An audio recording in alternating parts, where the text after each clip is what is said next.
December 19th, 1899. Michael King is born to James and Delia King, a sharecropping family in Stockbridge, Georgia. He grew up in a difficult part of the American South, witnessing all of its perils from an undersupplied school, domestic violence, and even a lynching within the tumultuous Jim Crow era. To find solace and relieve the burden of their life on the farm, Michael's mother would often bring them to church. From there, the young boy saw his preachers discuss the realities of racial inequality, and this incited a passion within him to pursue an education and become a minister. He left his home in 1918 to live with his sister in Atlanta, and there, he would soon meet the love of his life. September 13th, 1904, Alberta Williams was brought into this world by her mother, Jenny Celeste Williams, and her father, Reverend Adam Daniel Williams. They were leaders of the community surrounding the Ebenezer Baptist Church. Alberta was their only surviving child, and they raised her to have a profound love for the Christian faith. As an adult, she received her teaching certificate, but her educational career would be short-lived, as she soon fell deeply in love with Michael King, and the local school board prohibited teachers from being married. The two held their wedding on Thanksgiving Day in 1926, and they would move into a room on the second floor of Alberta's family home. They first had a daughter, Willie Christine King, less than a year after their ceremony, and 2 years later, on January 15th, 1929, Michael King Jr. will be brought into this world. Ever since birth, he was a unique child. It's claimed that when he was born, he came into this world so quiet that the physician in the family home spanked him out of fear of stillbirth. Growing up, he saw his father become a pastor of the Ebenezer Baptist Church, and underneath his leadership, its attendance rose from a couple hundred to a couple thousand. Then, in 1934, during a multinational trip on behalf of the Baptist World Alliance, Michael would travel to Berlin and have a life-changing experience. There, he saw the horrors of an increasingly anti-Semitic and xenophobic Germany. However, he also learned of the impacts surrounding the 16th century Protestant known as Martin Luther. His history would have such a profound impression on Michael that he would return home and rename himself and his 5-year-old son in his honor. Martin Luther King Jr., or ML, largely had a typical childhood growing up in the heart of 1930s Atlanta.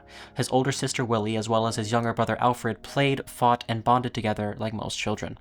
It must be noted, however, that their father, MLK Sr., was a stern but loving parent who wasn't afraid to exercise corporal punishment. This was ordinary for the time, and yet Martin's father recalled how much it pained him to hurt such a sensitive boy. In fact, his father once stated, and I quote, "He was the most peculiar child whenever you whipped him. He'd stand there, and the tears would run down, and he'd never cry. His grandmother couldn't stand to see it." In fact, he grew quite close to his grandmother, and loved her tremendously. He cared about her so much that he would be unable to bear the idea of her death. One day, his little brother Alfred knocked over his grandmother while riding down a banister. Martin's heart sank with the idea that while playing, they ended up killing her. In the heat of the moment, and overwhelmed with the feeling of remorse, he leaped out of the second floor of his home. He fell to the ground and laid there, but got back up once he heard that his grandmother had lived.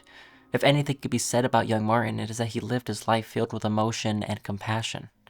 One day, across the street from Malcolm's home, a white business owner would see his son befriend Malcolm.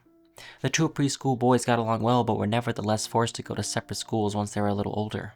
Martin attended Young Street Elementary School, a place of learning meant only for colored students. One day, when trying to reach his friend, he was told by the parents of the boy that Martin could no longer play with their son, because we are white and you are colored. This deeply upset Martin. He lost a friend and didn't understand why. He went home furious and during dinner told his parents about what happened. This was when for the first time in his life, Martin was told about the history of black people in America, learning about centuries of slavery, the Civil War, and the racial supremacism that would persist ever since. Being told that even though their people were made to feel inferior, he was too, and I quote, "Never feel that you are less than anybody else. You must always feel that you are somebody." From this, he saw his father contest discrimination wherever it was found. When Martin was little, his father took him downtown to buy shoes. The shoe store was empty. Martin and his father sat in front. A young white clerk then came up and said, "I'll be happy to wait on you if you'll just move to these seats in the rear." His words were polite, but he was asking them to move because of their skin color. "There's nothing wrong with these seats," Martin's father answered. "We're quite comfortable here." "Sorry," said the clerk, "but you'll have to move." King scowled. "We'll either buy the shoes sitting here, or we won't buy any shoes at all." He stood up, took Martin's hand, and marched him out of the store. As they walked down the street, he grumbled, "I don't care how long I have to live with this system. I will never accept it." As a result of actions like this, MLK Sr. was a part of the NAACP in a time when it was considered to be a radical organization that frightened white Americans. In spite of many hurdles, one of the key advancements made by the local chapter was to equalize the salaries of teachers. No matter what, MLK Sr. did whatever he could to progress in the system. During this time, he put up with a litany of challenges, and in his pursuit to exercise his right to vote, he engaged with sham literacy tests, poll taxes, and discrimination from white citizens.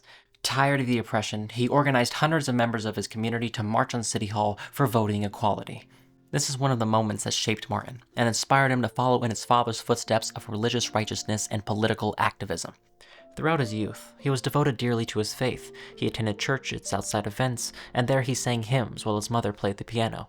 He loved singing so much that he grew to be a part of the church's choir. However, he found out that he, a preacher's boy, could not buy a Coke or a hamburger at the downtown stores. He had to drink from a colored water fountain, relieve himself in a rancid colored restroom, and if he were able to be served goods like ice cream, it would come to him in a paper cup as opposed to proper dishes. If he rode a city bus, he had to sit in the back. And if he wanted to see a new movie in a downtown theater, he had to enter through a side door and sit in the colored section in the back balcony. With the stress of an America bogged down from the Second World War, coupled with the intense social battles at home, it suffice to say that he was born during a very tempestuous time. Martin's life wasn't easy, and his world would largely come crashing down where once when returning home from sneaking out to a parade, he found out that his grandmother had suffered a fatal heart attack while he was gone. At 12 years old, Martin couldn't grasp why the Lord would do this to him. He felt like he was being punished for his disobedience in sneaking out. Overcome with guilt, pain, and grief, he leaped once again from the second-floor window. Afterwards, his parents brought him back inside, comforted him, and told him to believe in their faith. Ultimately, though, this broke the family, and in spite of living there for over a decade, they moved in 1941 to a new home in downtown Atlanta. Martin couldn't bear the loss. He would cry for days, be unable to sleep, and wrestle with how his father said this was a part of God's plan. Growing up as an adolescent, he had doubts over the stories from organized religion, but nevertheless tried to enjoy life as much as he could. He attended Booker T. Washington High School and skipped a grade his freshman year. He grew to become quite popular as he joined the school's debate team, wore a tweed, and danced with remarkable ability, according to his brother. Although it wouldn't be until 1944, in his junior year of high school, where the world would see one of his initial displays of rallying the people. Martin entered an oratorical contest in a town outside of Atlanta, and one of his teachers from school accompanied him.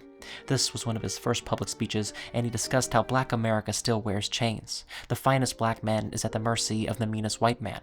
Although he didn't win, he was still glad that he was able to attend. But when escorted back home on the bus by his teacher, he experienced something that would strike a nerve. When more white passengers came to board the bus, Martin was told by the driver to stand up so that they could sit. Martin refused, and angrily the bus driver cursed at him. Martin's teacher then told him that he had to stand up so that he wouldn't be breaking the law.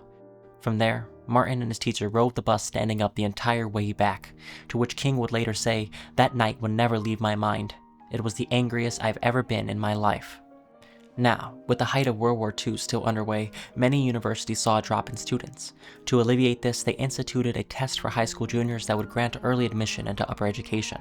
At 15, Martin would pass this test and attend the historically black Morehouse College, like his father and grandfather before him. That same year, Martin would be in for a life-changing trip of his own when he traveled to Connecticut and experienced the integration of the North. To Martin, it was unlike anything he had ever seen before. He could go where he pleased, and face less of the two-sided treatment that he was so familiar with back home. From this he was inspired, and imagined what the South could be like. In 1948, after graduating with a Bachelor of Arts in Sociology, he decided to lean more into his faith. In spite of previously wrestling with his belief in a higher power, he attended the Crozer Theological Seminary to better his religious studies and also pursued a doctorate in systemic theology at Boston University. Naturally, there is a lot to say about Martin's life in college, but the most impactful event was the time where he met the love of his life, Coretta Scott. He was at a point in his life where he would settle down for the right one. Ultimately, in 1952, Martin and Coretta would first meet in a phone call arranged by a mutual friend. They seemed to have hit it off and would go on to discuss the things they heard about each other, the state of the world, and the feelings Martin was already developing for her. Apparently, King stated, every Napoleon has his Waterloo. I am like Napoleon at Waterloo before your charms." In response, Coretta tutted, "Why, that's absurd. You haven't even met me yet." In spite of this, she would go on to marry Martin Luther King in the summer of 1953. Martin grew quite fond of her, especially because of her ability to converse about social issues. They were more than close to each other, but their relationship unfortunately put Coretta at a crossroads. While she wanted to pursue her dream of being a singer, he insisted that for their relationship to work, she should remain as a housewife and help raise children in a family. This wasn't a simple decision for Coretta, but nevertheless, she decided to stay and support him unconditionally. It's important to note that while Martin wished for her to keep her duties at home, she was still an integral part of the upcoming civil rights movement and its legacy. In 1954, Martin moved cities to become the pastor of the Dexter Avenue Baptist Church in Montgomery, Alabama. That same year, another major leap in progress came in the form of Brown v. Board of Education, in which the Supreme Court issued segregation in public schools to be unconstitutional. And a year later, in 1955, his first daughter would be born. Life at this point was fairly good for Martin, but things would come to drastically change. Soon, Martin's name would be heard all around the world, and with that came feelings of either love or hate.